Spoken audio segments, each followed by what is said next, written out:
Bienvenidos a Huellas en la Tierra. Hoy nos vamos a sumergir en la figura de Juan el Bautista.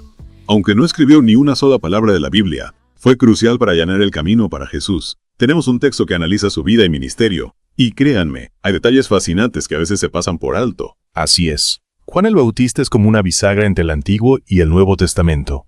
Para entender a Jesús, primero hay que entender el mundo que Juan estaba preparando. Exacto. Nuestro texto nos dice que Juan el Bautista era de ascendencia sacerdotal, similar al profeta Elías. Era un predicador, un hombre de acción, no un erudito de escritorio. ¿Por qué crees que esa distinción era tan importante en su época? Porque su autoridad provenía de la fuerza de su mensaje y su estilo de vida radical.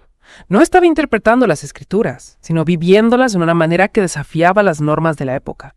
Y ese mensaje, arrepentimiento y bautismo para el perdón de los pecados, era bastante revolucionario. ¿Cómo preparó eso a la gente para la llegada de Jesús? Juan llamaba a la gente a un cambio profundo, a reconocer sus errores y prepararse para una nueva era espiritual.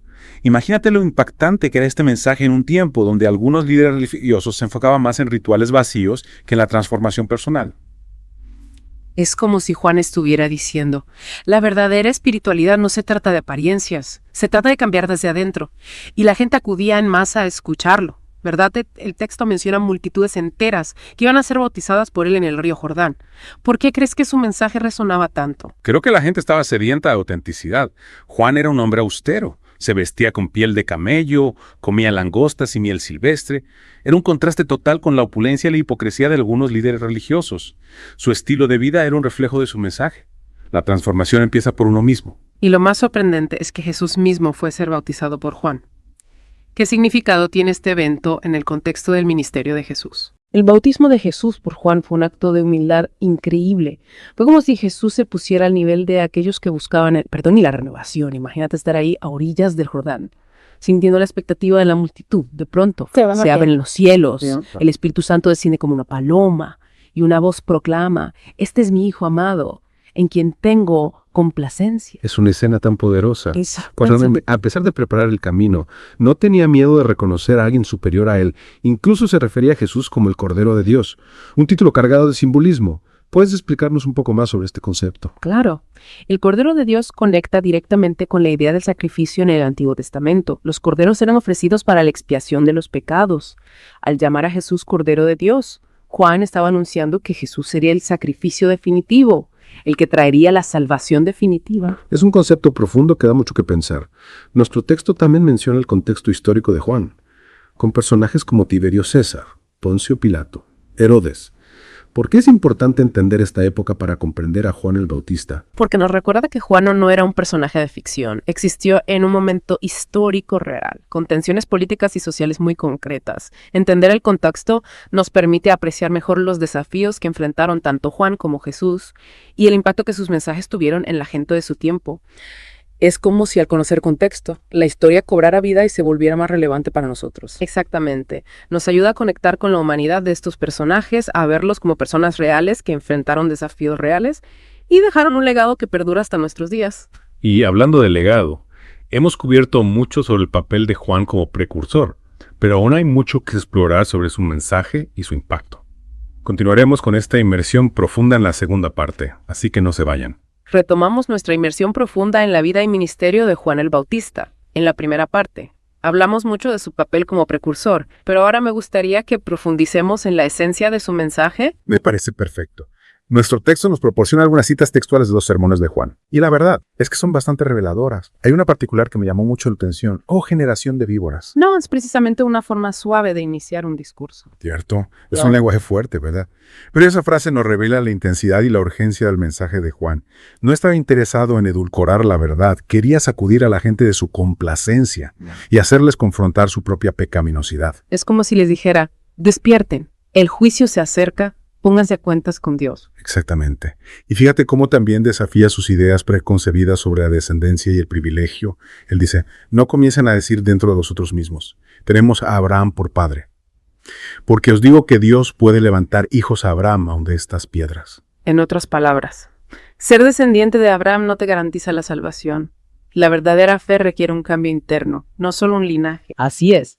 Juan está desmantelando la idea de que la salvación es un derecho a nacimiento. En cambio, está enfatizando la responsabilidad individual y la necesidad de un arrepentimiento genuino. Juan no se queda solo en la teoría, ¿verdad? El texto menciona que daba consejos prácticos a la gente: compartir sus bienes, evitar la extorsión y la calumnia, contentarse con su salario. Aquí vemos cómo Juan conecta la idea del arrepentimiento con acciones concretas. No se trataba solo de sentir remordimiento por los pecados, sino de cambiar activamente el comportamiento y vivir una vida justa y compasiva. Un cambio integral que abarca tanto lo interno como lo externo. Exactamente. Y es aquí donde su mensaje empieza a resonar con las enseñanzas de Jesús, quien también enfatizó la importancia de amar al prójimo y vivir una vida que refleja la voluntad de Dios.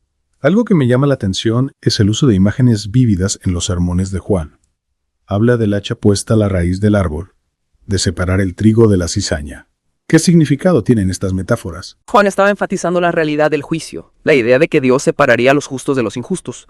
El hacha simboliza la contundencia de este juicio, mientras que el trigo y la cizaña representan a aquellos que dan buen fruto y a los que no. Es una forma poderosa de transmitir la seriedad de las decisiones que enfrentamos y la urgencia de arrepentimiento. Y seguramente estas imágenes resonaban con la gente de su época, que estaba familiarizada con la agricultura y la importancia de separar el grano valioso de la cizaña. Sin duda.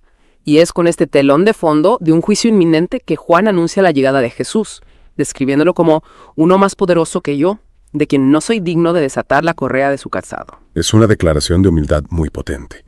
Juan reconoce sus propias limitaciones y señala a Jesús como el único que puede traer la salvación verdadera y duradera. Incluso dice que Jesús bautizará con Espíritu Santo y fuego. Esa imagen del bautismo con fuego es muy interesante. Sugiere una experiencia mucho más profunda y transformadora que el bautismo con agua que realizaba Juan. Es como si apuntara al poder del Espíritu Santo para purificar y renovarnos a un nivel que va más allá de cualquier ritual externo. Habla de la transformación radical que es posible a través de la fe en Jesús. Exacto. El mensaje de Juan era multifacético. Un llamado al arrepentimiento, una demanda de conducta ética y una proclamación de la llegada del Mesías. Y todo esto lo transmitía con una pasión y una autenticidad que cautivaban a la gente. No temía desafiar el status quo, ni confrontar la hipocresía de la élite religiosa.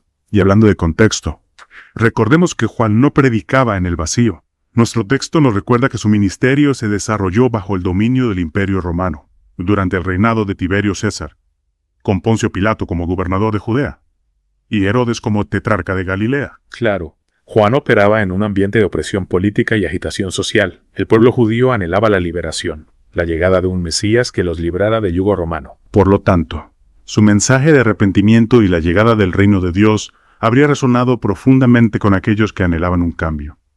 Una nueva era de justicia y paz. Precisamente. Y es interesante cómo el texto proporciona una lista detallada de las figuras políticas que estaban en el poder en ese momento. No solo menciona a Tiberio, Pilato y Herodes, sino también a Felipe, Lisanias, Anás y Caifás. ¿Por qué crees que es importante destacar estos nombres? Creo que es para subrayar la complejidad del panorama político y la red de poder que Juan estaba desafiando.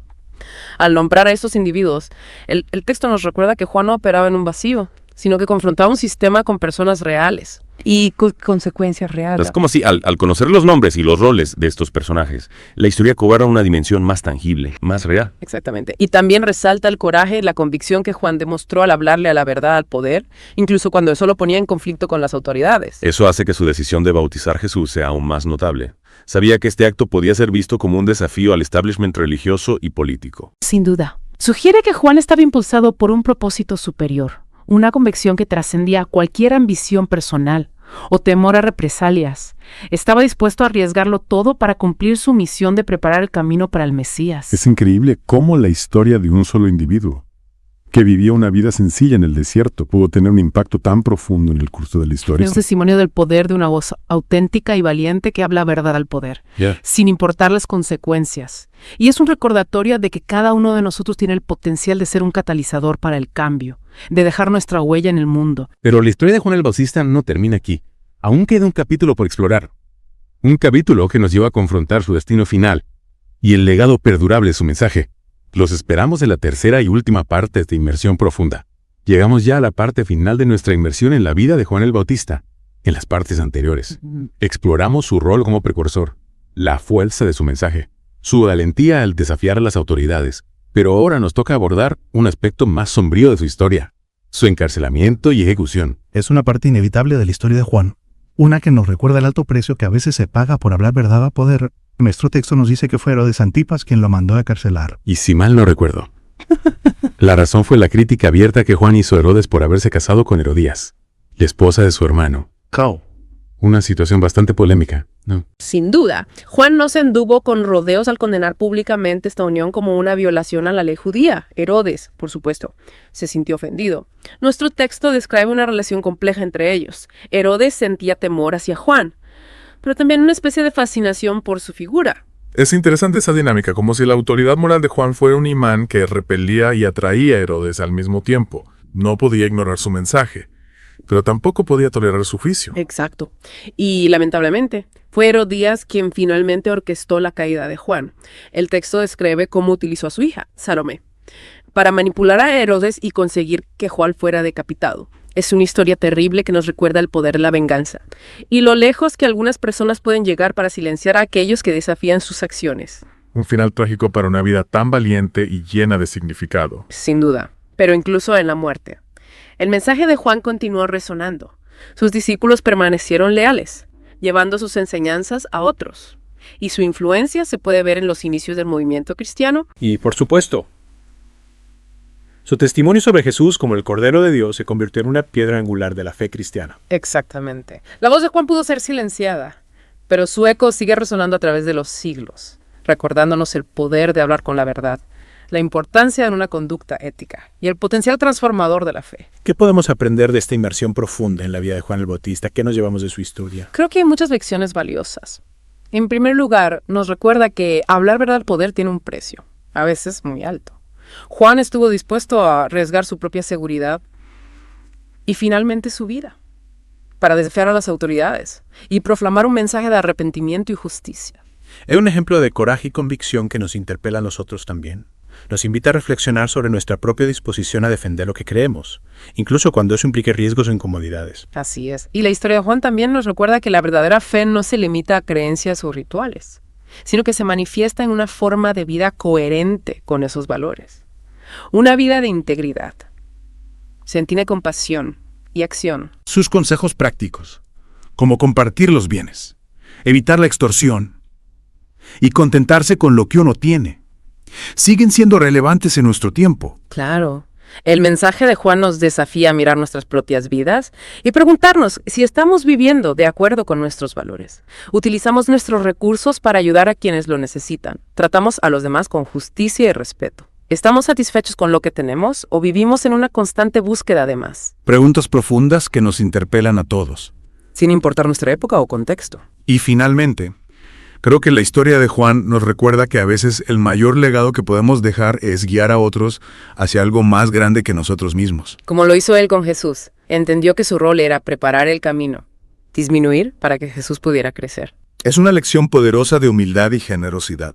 Nos invita a pensar en cómo podemos utilizar nuestras vidas para servir a un propósito mayor, para contribuir a algo que trascienda nuestro propio ego. Juan el Bautista, una voz que clama en el desierto, llamando al arrepentimiento, la justicia y, en última instancia, señalando el camino hacia el mensaje transformador de Jesús. Su historia sigue inspirándonos y desafiándonos hoy, recordándonos el poder de la autenticidad, la importancia de una conducta ética y el legado perdurable de una vida vivida al servicio de un propósito superior. Muchas gracias por acompañarnos en esta inmersión profunda en la figura de Juan el Bautista. Esperamos que les haya resultado tan interesante como nosotros. No se olviden de suscribirse a Huellas en la Tierra y compartir este episodio con quien pueda encontrarlo interesante. Hasta la próxima.